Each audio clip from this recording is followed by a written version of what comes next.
Welcome, in front of me is a XOLO Era 4X, and today I'll show you how to remove the battery. So to get started, you want to pull off the cover from the device, which you can start pulling off at the bottom right corner. You can grab the cover, and I already primarily pulled it all around, so it comes off fairly easy for me, but you might want to go all around carefully so you don't break it.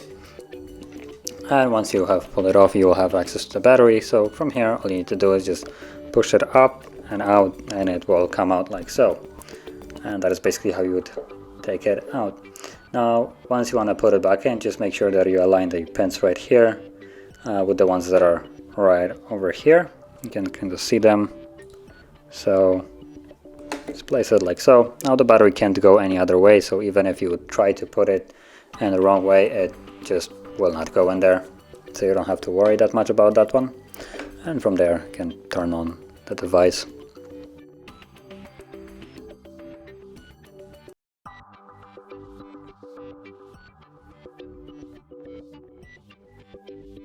And as you can see, we're back in Android. So that is how you would remove the battery and also place it back in. And if you found this video helpful, don't forget to like, subscribe, and thanks for watching.